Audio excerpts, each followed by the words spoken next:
Welcome to the K-State Pregame Show, brought to you by GoPowerCat.com and sponsored by Coldest.com and the Wooden Cork.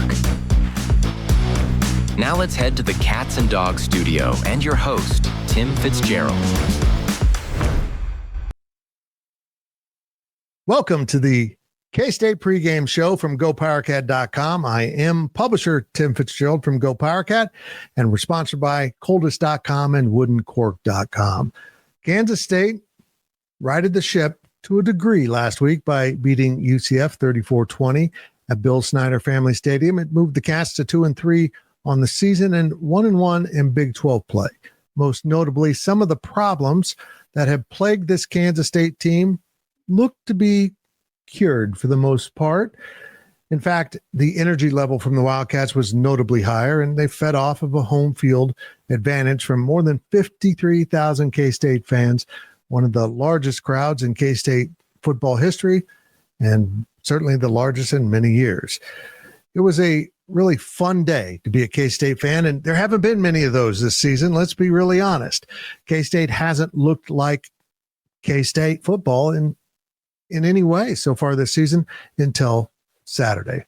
But was it good enough to compete in this year's version of the Big 12?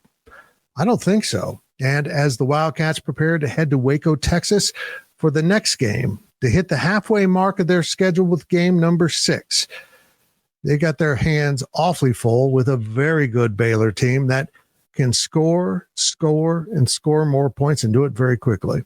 Problem for the Bears has been they tend to give up points also, and they've also suffered a couple losses during the process of this season to Auburn and Arizona State. But quarterback Sawyer Robertson can really chuck it around the field, and K-State's defense gave up explosive plays to UCF, something, honestly, the Knights aren't known for. So there are still some major issues on that side of the ball. Offensively, Avery Johnson looked more like himself, but he also had Dylan Edwards for the first time all season, full-time behind him at running back, and Dylan makes a difference. Defenses have to honor him and keep an eye on him. And so far this season, they've only worried about Avery Johnson in the run game, and he hasn't been very effective. But Dylan went for 75 yards on a touchdown run, and that was only part of what he brought to the field. He is a true threat.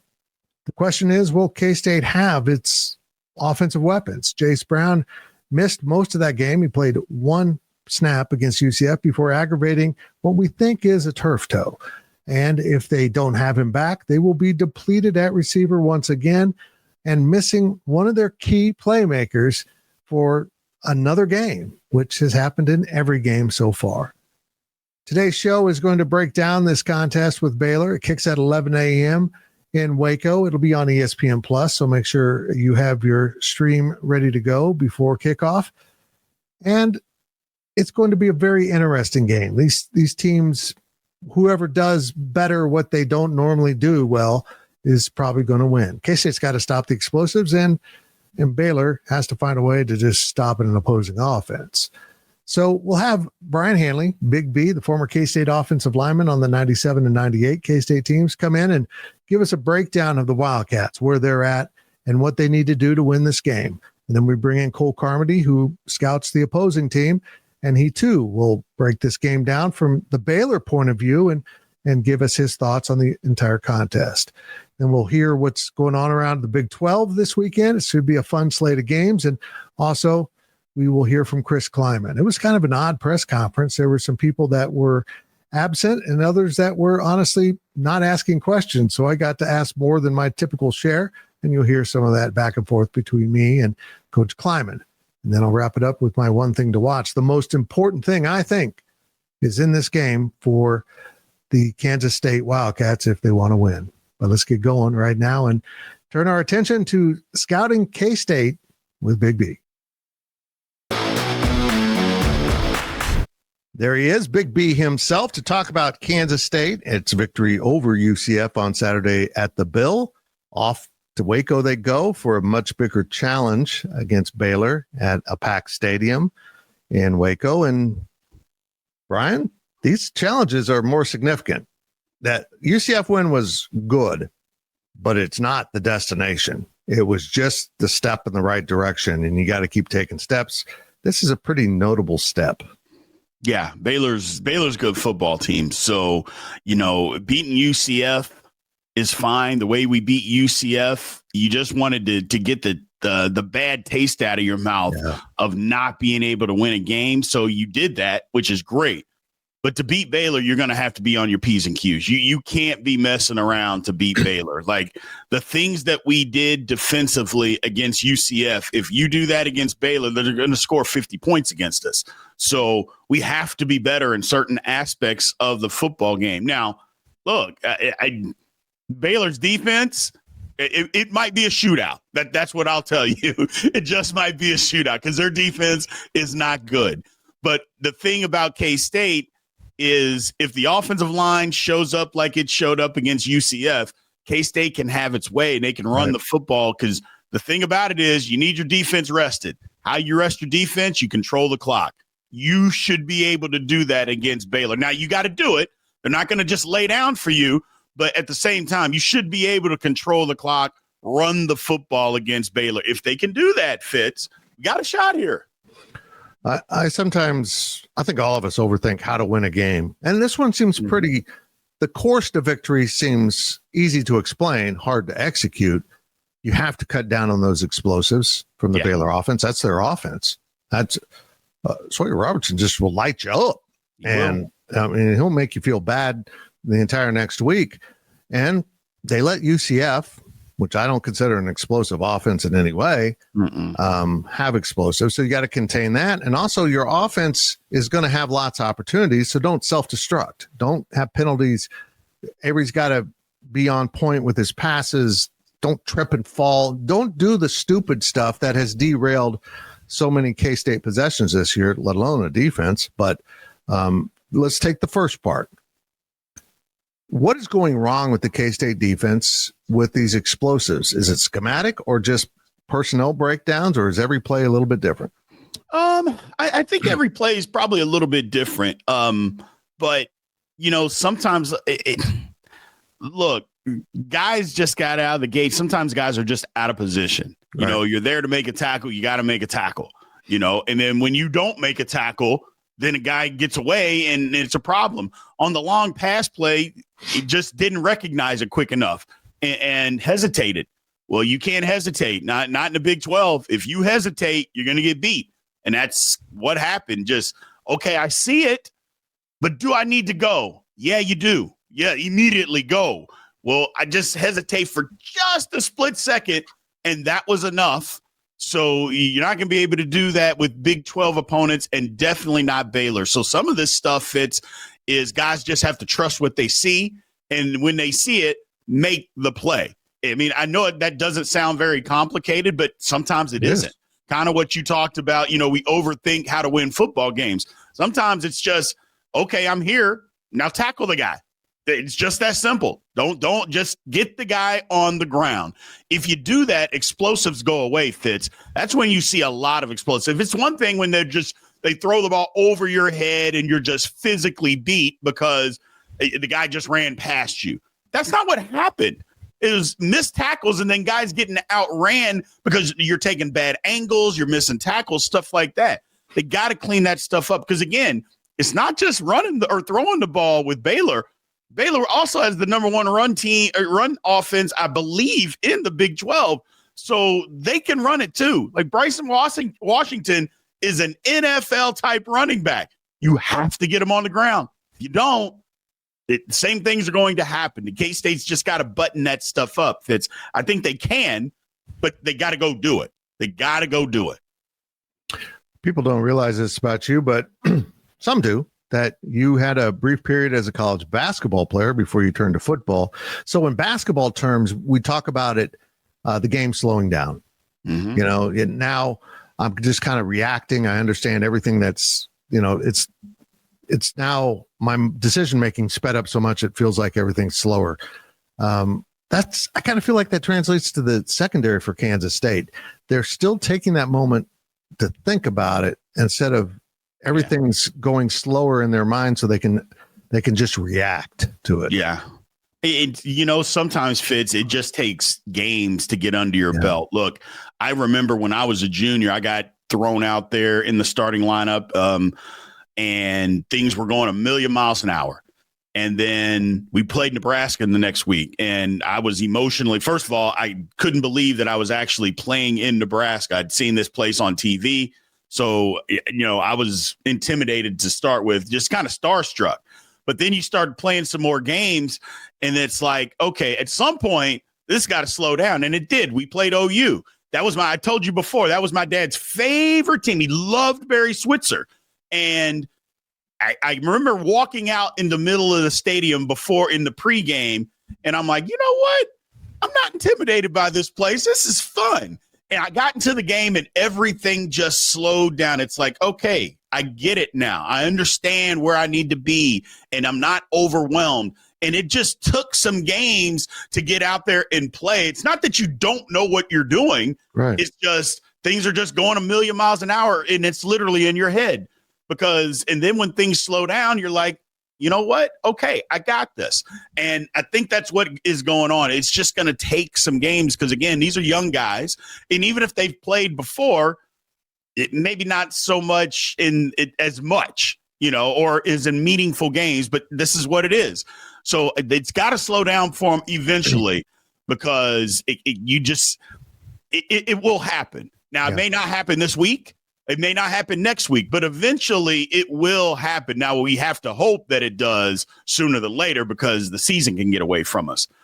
But, yeah, things will slow down for them, but it's just a matter of the more repetitions you get, the more that you see, the more that you're exposed to it, the better off you will be.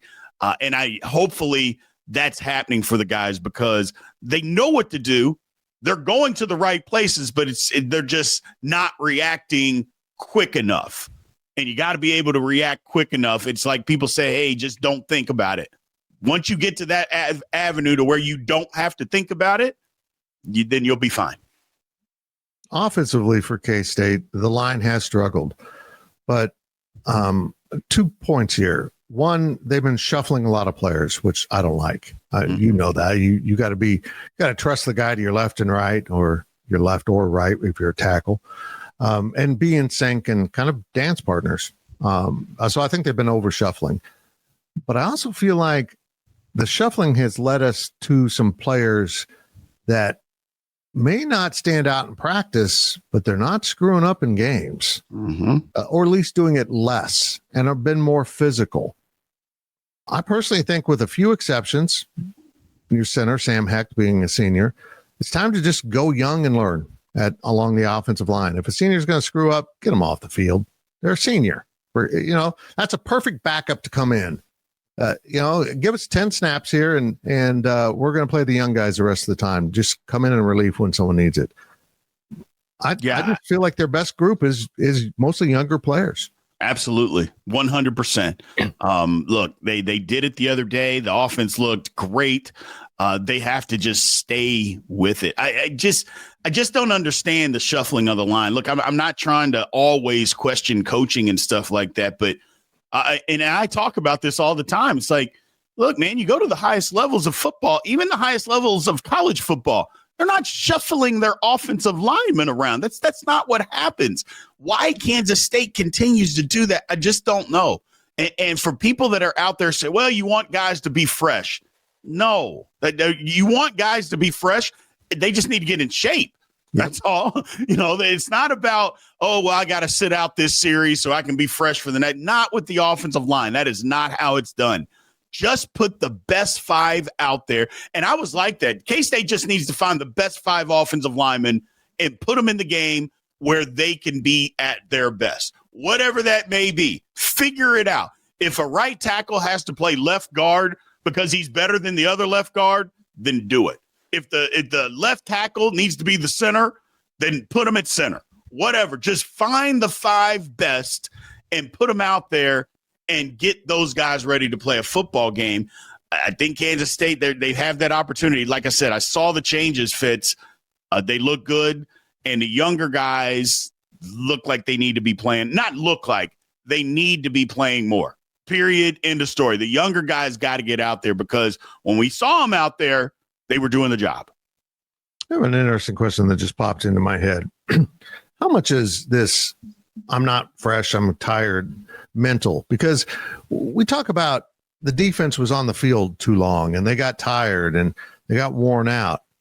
But the offensive line of the other team was on the field the same amount of time. But they're having success. Mm-hmm. And success feels a lot better.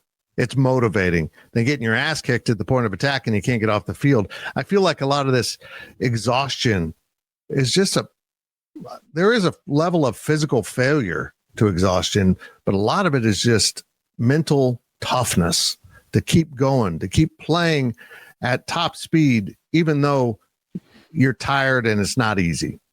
Well, offensive line is way different than defensive line as far as being fresh. I know exactly what you're saying is that, and people have asked me that same question is, well, the offensive line's always out there. And B, you just said the offensive line, you don't need to shuffle them. They just need to be out there. And that's true.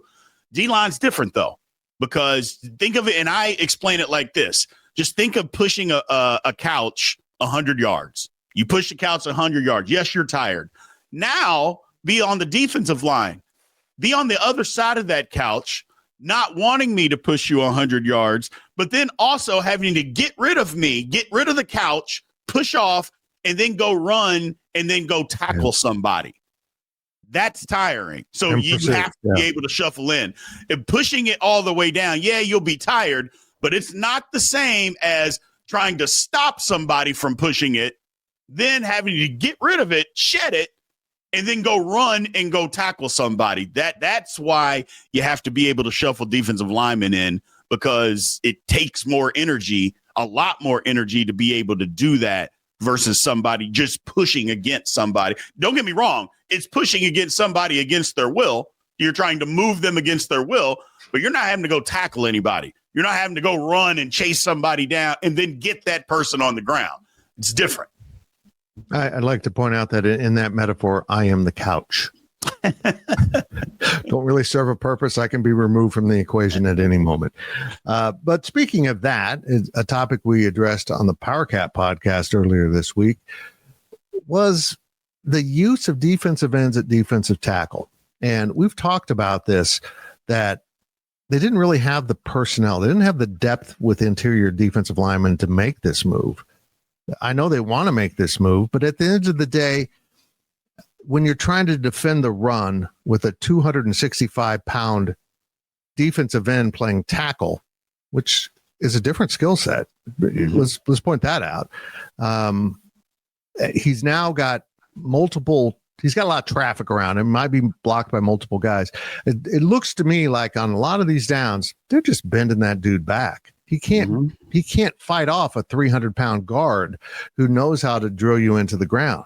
They're getting beat at the point of attack because of that move and not being properly equipped personnel-wise to handle it. That is my ongoing concern with this four-man front. Yeah, I mean, I've addressed it and said it several times. Like you don't have the personnel. You can't just say, okay, we want to go from the 3-3-5 to 4-2-5, and you don't change the personnel to be able to do that. You can't just move a defensive end inside. Now, on passing situations, to get your best pass rushers out there, 100%. Okay, I get it. You want all your best pass rushers out there, fine. But 1st and 10 and a rundown and a team comes out in 12 personnel, you need some bigger bodies up there. And K-State doesn't do that enough. And again, they don't have the personnel to do that. So it's troublesome, because you're like, the guys are trying, they're fighting, but maybe they're not being put in the right position, because like you mentioned, a 265-pound defensive tackle does not cut it at any level of Division I football. I don't care if it's group of 5. I don't care what it is. You don't cut it at Division I level. You're not big enough. You're just not big enough. And I know somebody will probably point out a scenario where there was an anomaly. Okay, fine. But for the most part, you're not doing that. And that's, you can't just move a DN to D tackle without him gaining 30 pounds. Now if he's going to gain 30 pounds and move to D tackle, okay. But if he doesn't, then you're going to be in trouble. You're just not big enough. I see it all the time. And look, my Steelers do it with a nose tackle. Guy's 305 playing a 3-4 defense. He gets beat up each and every week because he's not big enough to take on a double team. Same difference here. Not big enough to take on double teams. And that's the problem. Teams will just run off tackle on K-State all day long because guys aren't big enough. Yep. It shows up. It really does. And, part of the issue is they're kind of down to 3 true interior defensive linemen. And those dudes need to rotate. I think they rotate them too often. Quit making a big fat guy run off the field and then complain about him being exhausted. That's the most running he's going to do in the game, is trying to get to the sideline in time. If they're going to invest money in NIL and the transfer portal, I think you can home grow offensive linemen, defensive ends, everything on the back end or, of a defense, even skill guys, quarterbacks, receivers, running backs. We've seen it. The Deuce Vaughn's a 3-star guy. Darren Sproles, passed up by other schools. You can find those guys. You cannot find the big, athletic, fast, and quick defensive tackles without spending some money. It's just the reality. They need to do that. Yeah, there's no doubt. Look, you look at all the best teams in the country, they have defensive linemen. I mean, look, I know we don't like the SEC, and I know they get preferential treatment, and they do. But you know what the SEC does have? A gang full of defensive linemen. And, oh, by the way, it's not just hype. Those guys end up being in the National Football League. That's the difference. It's not just, hey, they're SEC, so they got to be good. No, the NFL says, no, those guys are really good, and they have long careers in the NFL. You got to have that as a backbone. You can't – look at Tech. Look, I know it's early in the season, but you look at Texas Tech. Texas Tech said, you know what? We don't have a defense. And they said they went out and got the best D-line that they could get, that they could possibly get. They went out and bought that D-line. Good for them, because they realized, maybe you need some secondary guys and linebackers, yada, yada. But none of that matters if you don't have a defensive line. And K-State is the same way. You could have the best cornerback room in the country. If you don't have a D-line that's worth a damn, it doesn't matter. So, yes, that is where resources have to be spent, on the defensive line. I think the shining example for me, and maybe it's because I'm a Chiefs fan and I'm aware of him, is Chris Jones. That dude's an absolute freak. Yep. He's pushing 300. I'm not sure what his actual weight is, but he moves like an athletic defensive end. He's quick. He's sudden. He's powerful. Did he play at Georgia, Alabama, Tennessee, one of those elite schools down there in the SEC? Nope, Mississippi State. They're just there. They're there. And they want to go, though, to those schools because they have been the breeding ground of great NFL players. Yeah. They get noticed there. I think anymore you get noticed anywhere, but they come with a price tag. Let's flip it back over. Boy, Dylan Edwards changed everything. And not just because he ran 75 yards for a touchdown, but they have to account for him. They can't ignore the running backs anymore when he's on the field. And I think having him at his side relaxed Avery Johnson too. What are your thoughts? Yeah, I think Dylan brought an element to the game that was missing on the Kansas State side. They just didn't have that explosiveness that he brought to the table. I thought they did a good job of implementing him into the game plan. And that's easy to say. I get it. He was probably going to be a big part of the game plan at Iowa State. So I understand. And this is not a shot at the other running backs on the team. It's just Dylan brings an element that those guys don't have. It's just the truth. And it opened things up for Avery. Avery, okay, you know what? We got some things going. I can do some things outside. And maybe, look, maybe it's a wild take, but sometimes having a guy that, again, they say they're really good friends. I mean, they've grown up together. Sometimes just having your guy out there with you makes you feel good. Let's get rid of all the X's and O's about it, Fitz, because he was out there and opened some stuff up for him. Maybe, hey, you know what? I helped my buddy come here, and now he's out here with me. Maybe I just feel better with him being out there. Let's not discount that, because sometimes that makes a difference, man. I mean, if this guy, again, if you're best buddies, and he's there with you and he's hurt. And you're like, damn, man, I really wanted to play with him. And now you get that opportunity. It's you and him in the backfield. Sometimes you just feel good about that. I don't think you can discount that at all, Fitz. I really do. I agree. And another layer to this is maybe folks don't realize, but Avery Johnson and Jace Brown are roommates and very tight. Right. So that's another guy. And I think K-State's probably played maybe 5 snaps, one against, I think just one in the game against UCF, but maybe 5 or 6 snaps all season with those 3 guys on the field together. A threat at receiver, a threat at running back, and a threat at quarterback. Yeah. They got to get them all healthy at the same time. Now, Jace, we think it's turf toe, but he tried to go and couldn't. Turf toe can linger, man, but they're going to have to find a way to get him out there. I'm not a big needle guy, but might be time for the needle. If it's just hurting and not physically not working, it's injury. But boy, they're kind of they're a bit weapon starved because there's not the backups. So if the moment they get all 3 out there, I really do believe the entire equation changes for the Kansas State offense. Yeah. I mean, having a deep threat, having a home run threat in the backfield, 2 of them, and a guy that one of those it can get the ball down the field to that deep threat. That's going to change things for Kansas State, man.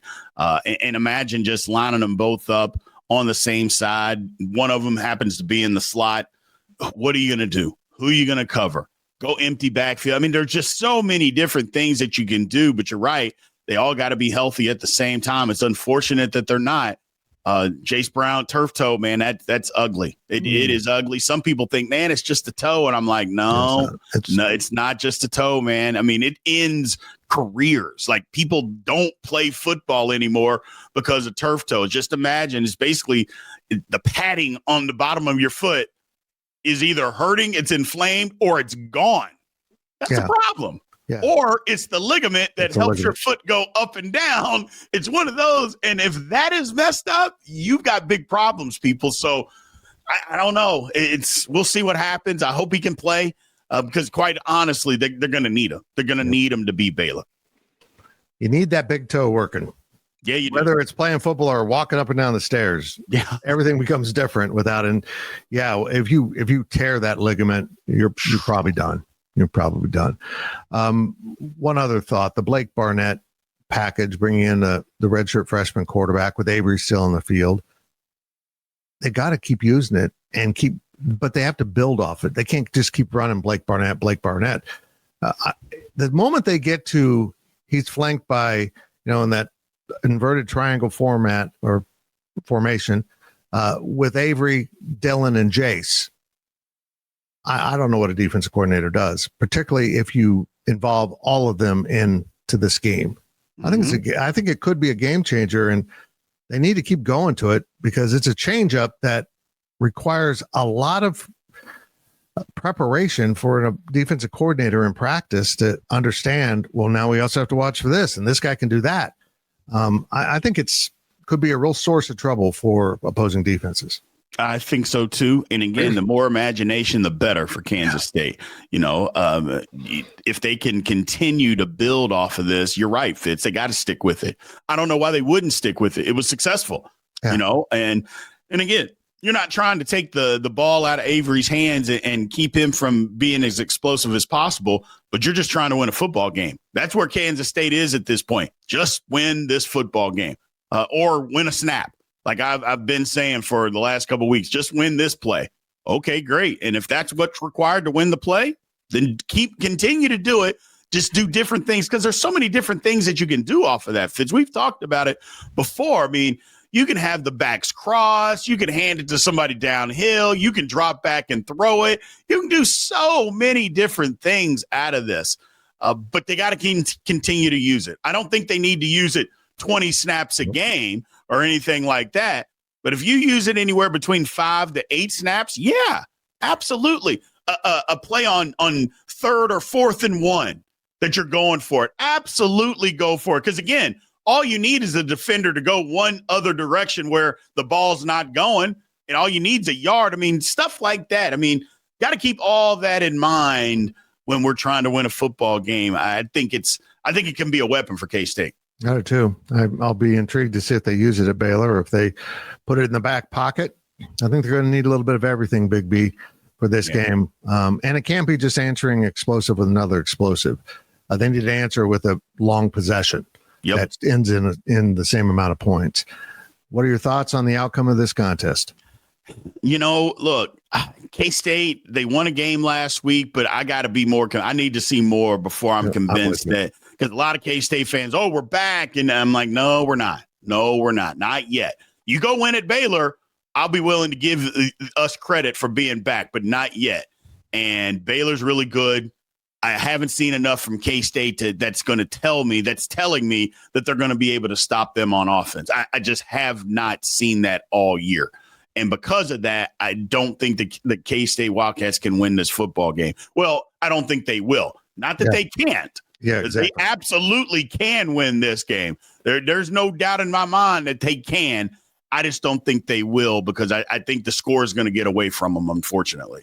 I think the step forward they took against UCF was notable, but the step forward they need to take to win this game is more significant. And a larger step. And we'll see if they're prepared to do it. It'll be interesting. 11 a.m. kick down in Waco. And it'd be a good idea to win this, because it doesn't get very easy next week with TCU coming to Manhattan for a 2:30 p.m. game on Fox. These are the games that we expect K-State to play in, compete in, and win. Now let's see if they can get there. Big B, thanks so much. Absolutely.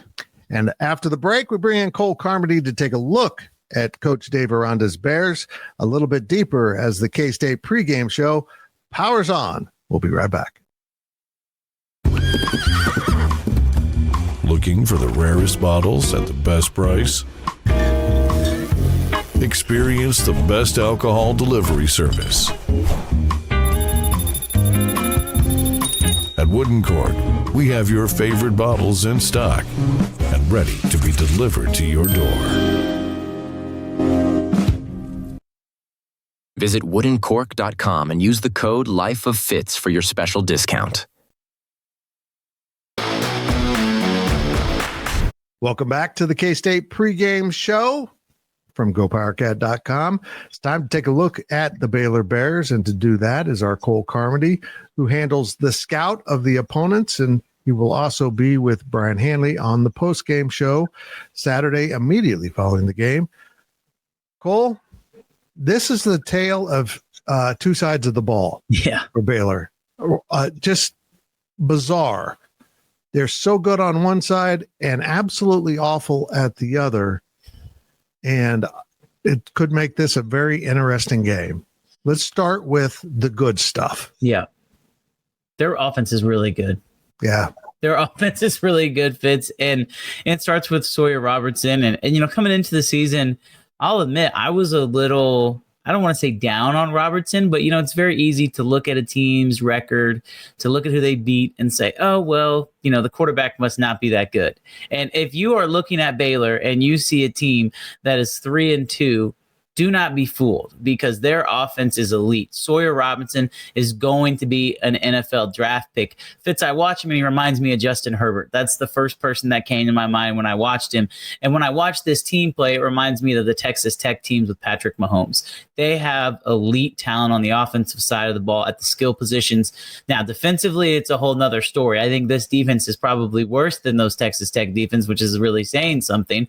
But it starts with the quarterback, and we've seen K-State play some really good quarterbacks. I think back to that Sugar Bowl against Bryce Young, and you could just tell that Bryce Young was kind of on another level. I don't know if Sawyer Robertson is on the same level as Bryce Young was that year when K-State played in the Sugar Bowl, but over 1,700 yards. He's the leading passer in college football. He has 17 touchdown passes, 3 interceptions. Not a big runner. He will scramble to get out of dodge if he needs to. Only 9 rushing yards on the season.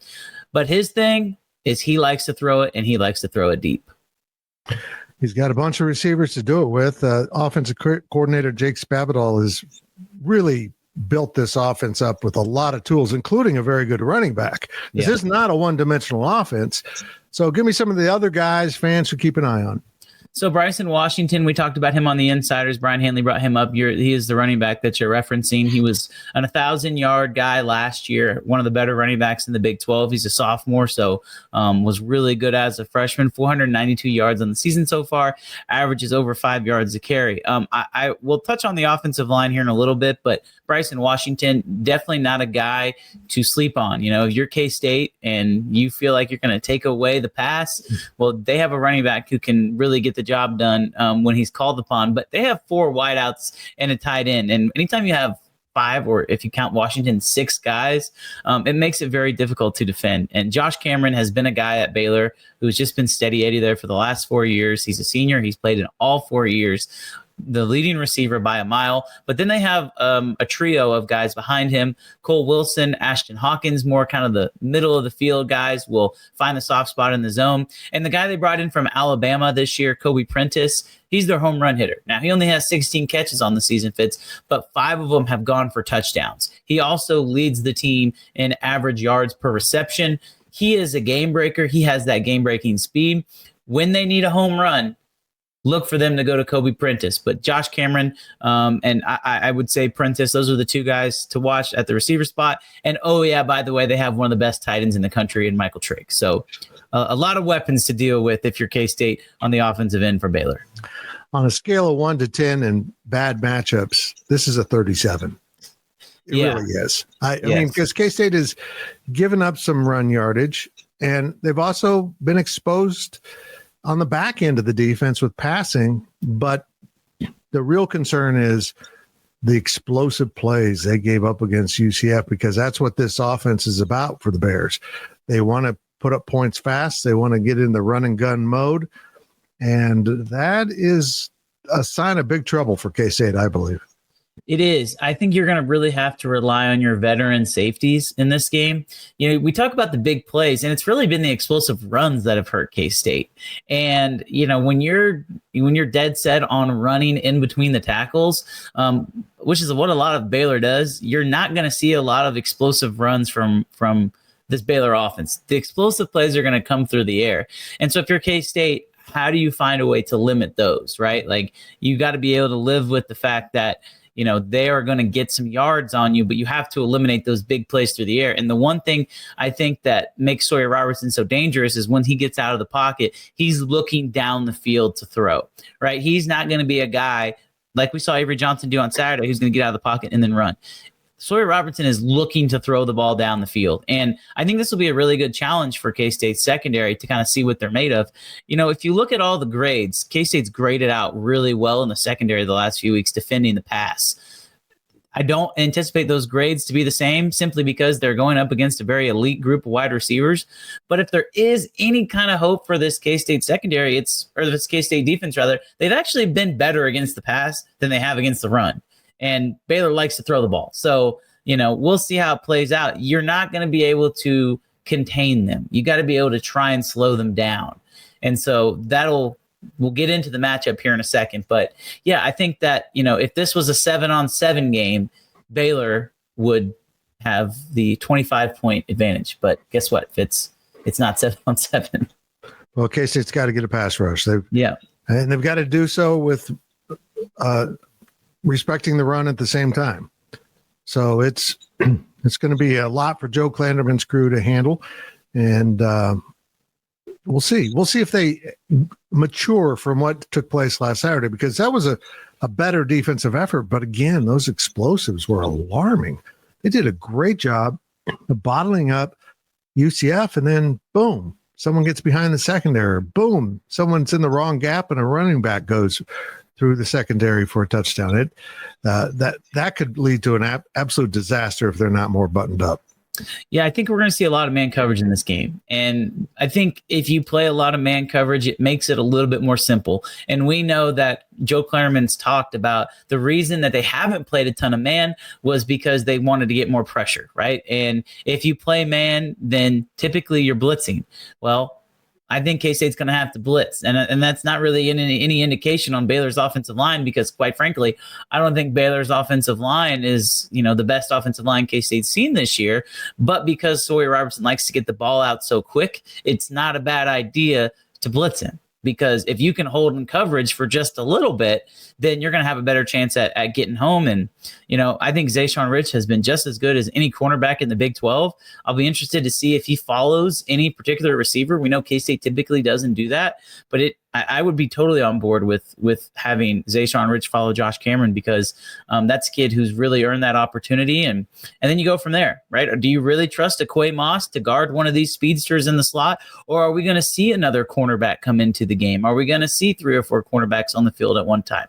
There's a bunch of things that K-State can do, but yeah, they have to limit the explosive plays through the air, and they have to be able to maintain on 1st and 2nd down. If they can get this Baylor team the 3rd and long, they're going to be able to get them off the field. This is not an offense that you can't be better than, but you have to get them to 3rd and long.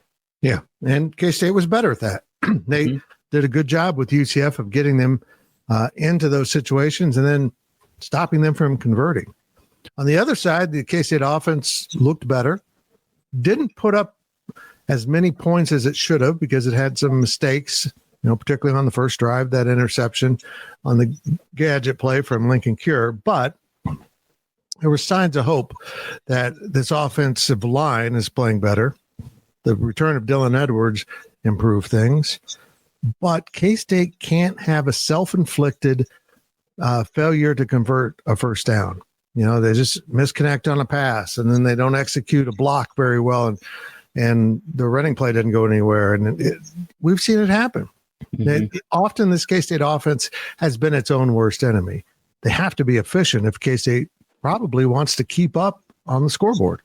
They have to be efficient, and they're going to have to use the running game and lean on it. And I went through and I looked at some of the time of possession in Baylor's losses, because I thought this was fascinating. In a loss to Auburn, they lost the time of possession by 13 minutes. In a loss to Arizona State, they lost time of possession by 12 minutes. Now, the Arizona State game, they should not have lost that game. They turned the ball over 3 times, and then they lost on a walk-off field goal. Arizona State, I should rephrase that. Arizona State should have blown them out if you look at the statistics. So credit Baylor for hanging around in that game. Maybe that says more about where Arizona State is right now. But K-State can't shoot itself in the foot, because if you give this team extra possessions, that's when it becomes dangerous. And right now, Baylor is -3 in turnover differential. So their defense does not create a lot of turnovers, and they have a tendency to put the ball on the ground. Maybe not so much in harm's way, but to put the ball on the ground. But that makes sense when you're on the field for as long as this offense has been on the field. The reality is, if K-State doesn't beat itself on the offensive end, Fitz, they're going to score a lot of points. And I'll give you some more statistics here in a second, but I really believe that if they're able to get that running game going, that could really be the key for K-State to find a way to win this game. Well, they're going to have to come up with the points and not shoot themselves in the foot, so to speak. But Cole, K-State was better last weekend, but that effort, in my book, isn't even close to good enough of winning on the road at a place like McLean Stadium against a pretty good team that is going to put up a lot of points. How much better does K-State have to be this week? I think on the offensive end, they need to be more efficient. On the defensive end, they need to play with the same amount of energy, but be a little bit more gap sound. And that's a lot easier said than done. I think last week they started to feel like, okay, this is how we can play. And then you kind of saw them relax a little bit. You kind of saw them slide back to their old ways just a little bit. But I think now that they have the taste of winning, that's something that we can't measure. And so, yeah, they have to play a lot better. There's no doubt about it. But, let's look at the other side. Baylor has to continue to play better, too. This is a team that was an 8-point game against Oklahoma State throughout much of the third quarter. And I know folks will sit here and say, oh, they won by 18. They did. But that is an inept Oklahoma State team right now. They are completely depleted. Half of the rosters entered the transfer portal after today. And so, Baylor is not out of the woods. Like, they are a really good football team when they want to be, but they've had a lot of the same issues that K-State has had this year. And so I have a feeling that the same conversations that are happening inside of the K-State locker room are going to be the same conversations that happens in the Baylor locker room. And whoever doesn't hurt themselves is going to win this football game. Now, I got a kind of strange question for you. If K-State is going to win one of the next two, being this game at Baylor or next Saturday afternoon's game at the Bill with TCU. I personally think this is the game to win. I think TCU is really good. Mm-hmm. And also, if you lose, you got a lot of pressure on you against TCU. You're already 2-3. You can't be losing a bunch of games here, or you're not going to go to bowl. What's your theory or thought on these two games and how K-State might manage them? I like the fact that you get one of these quarterbacks before the other, right? Like Sawyer Robertson and Josh Hoover are very similar. They love to sling the ball around. These offenses are very similar. They're really good passing the football. And I, quite frankly, also don't think the offensive lines for either team are, as good as maybe even a UCF. We'll see what that looks like. But K-State is not going up against a bunch of, 6'5", 6'6", 320-pound offensive linemen who just maul you off the ball. Both of these teams love to spread it around. And so I do think this game maybe is more winnable, but also, if K-State looks bad against Baylor, who's to say that they don't look bad against TCU? Because they're very similar teams. On that same token, if K-State comes out and looks really good, then I'm going to be feeling pretty good about the game against TCU. And so I think we're going to find out a little bit about this team on Saturday. Yep. The intangible at home, I think, maybe makes that TCU game. I don't know if it's more winnable is the correct word, but that TCU team is not the same on the road as they are at home. You could say the same about K-State. So I'll be interested to see.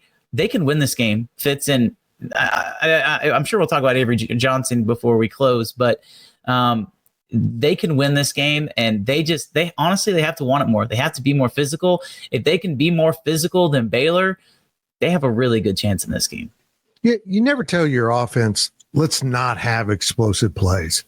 If you get the points, you get the points. Mm-hmm. But I think it's important for Kansas State to, in a way, do what Army did to them.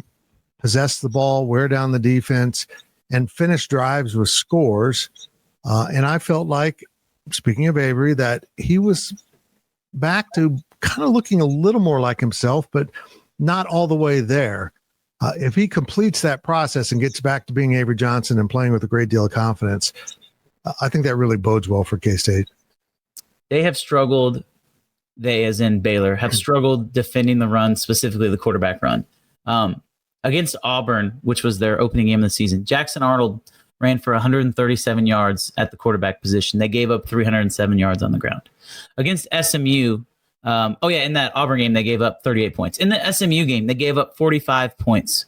They gave up 163 yards on the ground and 458 yards in total. Against Arizona State, they gave up 179 yards rushing. 62 of those were to Sam Leavitt. And so those are just three games where Baylor has really struggled. And Fitz, this defense has not given up less than 27 points against an FBS team.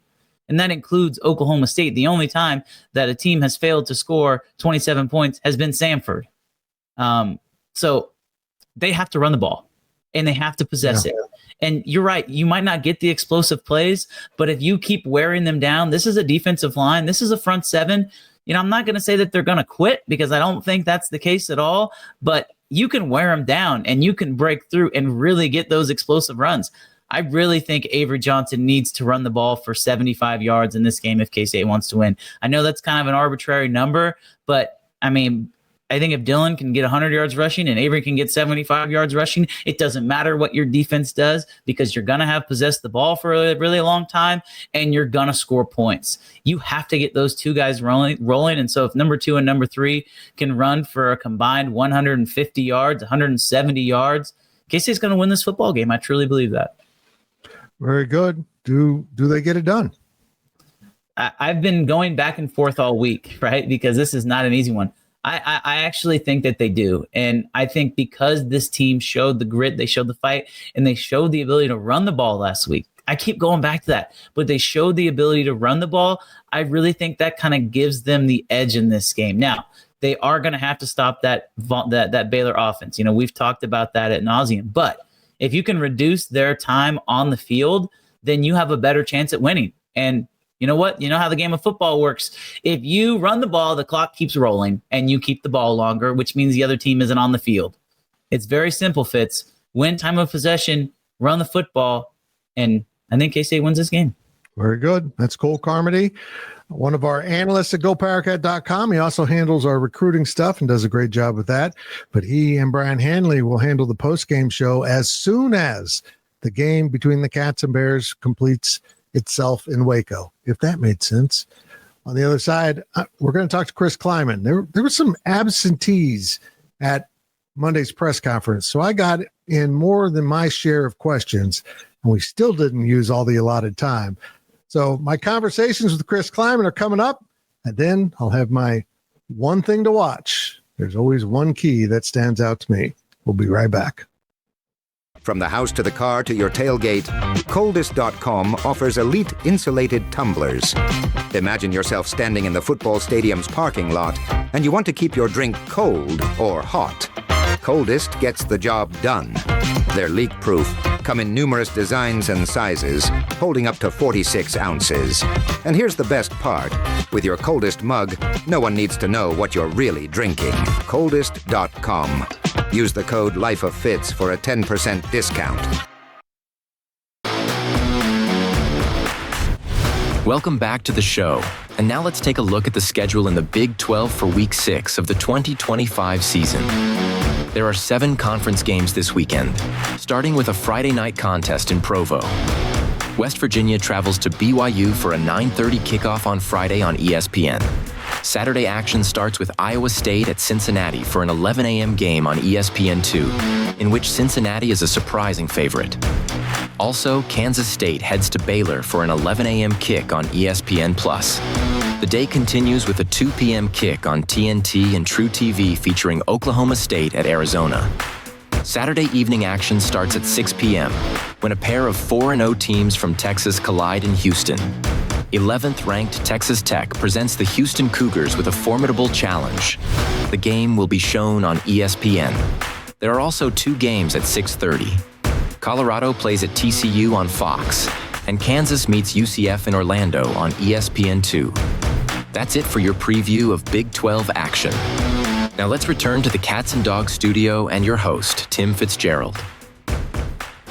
Welcome back to the show. That was your Big 12 preview of the best games in the conference. Well, basically all the games are pretty good this week. And now let's turn our attention to our interview segment. We've mixed in some players this season, but coming off that victory, I wanted you to hear from Chris Klieman, and I was afforded the opportunity to ask a number of questions. So let's dive right in. And after that, we will get to my one thing to watch. The most important thing I think you should keep your eye on during the course of this game that might point towards a Kansas State victory. Here's Coach Klieman.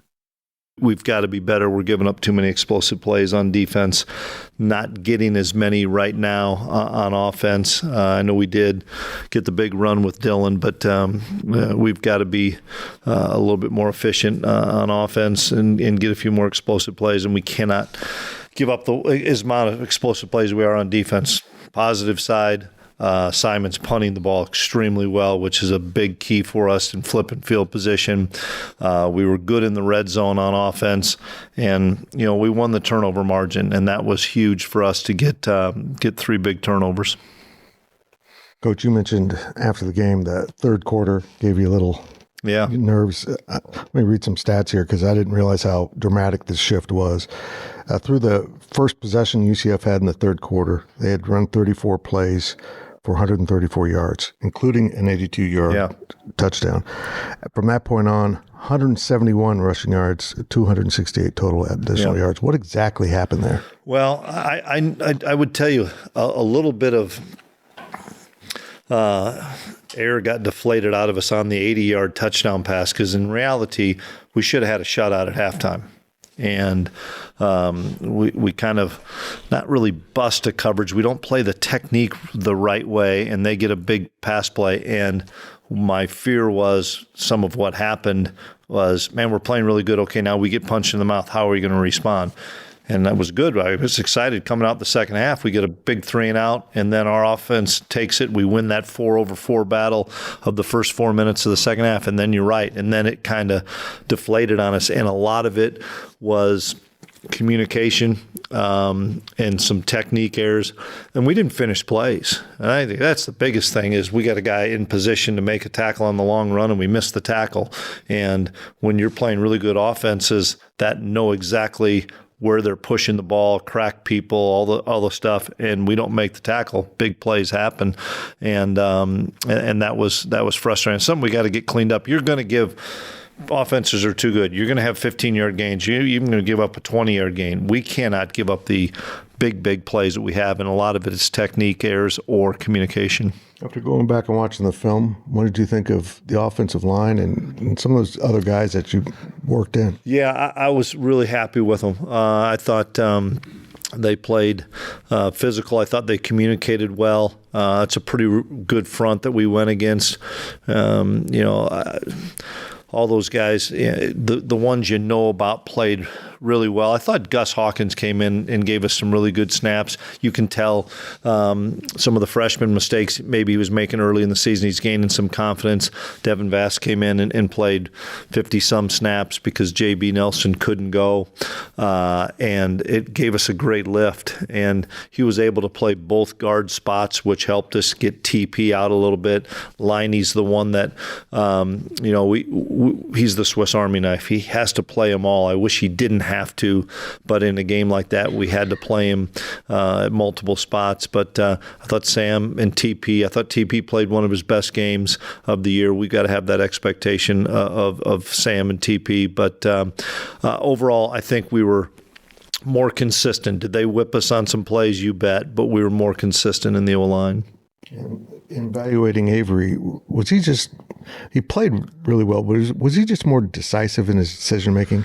Yeah, I think there was like 3 or 4 plays that Wells had on him where he maybe missed the read and we had somebody open and he didn't just pull the trigger. There was one time on a 4th down where we had a couple of guys and he didn't pull the trigger on it and pulled it down and stuff. But I thought getting him going, running the football, some of it was his own doing in the fact of, the first 3rd down, they blitz and they play man and they don't have a spy and he breaks it for 25. I think that really gave him some life, as well as a couple of other plays. We had another 4th down play where it's a run pass option and he makes a big play in the red zone. I think those things give him a lot of confidence, a lot of spark.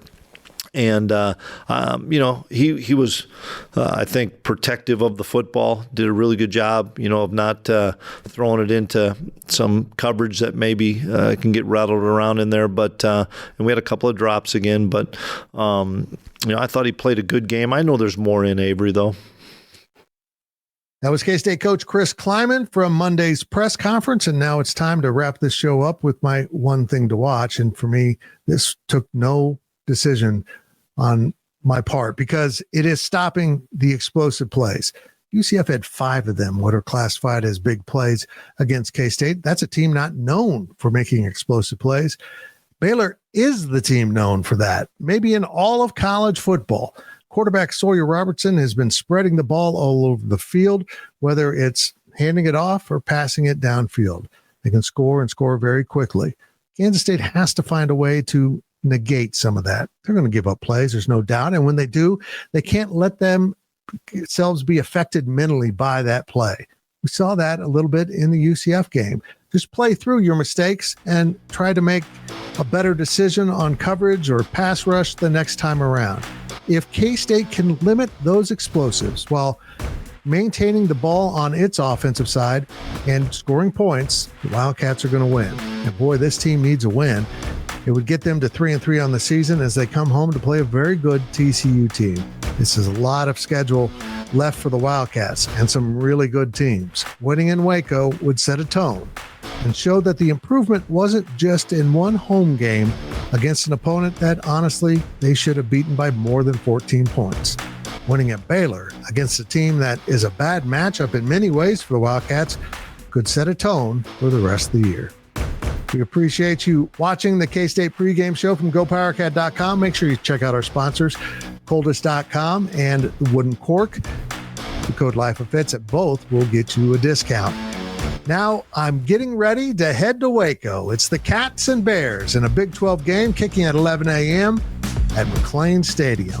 And after that, next week, the Cats return home for a 2:30 p.m. game on Fox against TCU. And at that time, I hope I will see you at the Bill. Thank you for watching the K-State Pregame Show. Make sure you're subscribing to this YouTube channel and please share your thoughts in the comments. Also, please support our sponsors, Coldest.com and WoodenCork.com, and remember the code LIFEOFFITS for your discount. This has been a Go Power Cat and Spirit Street production.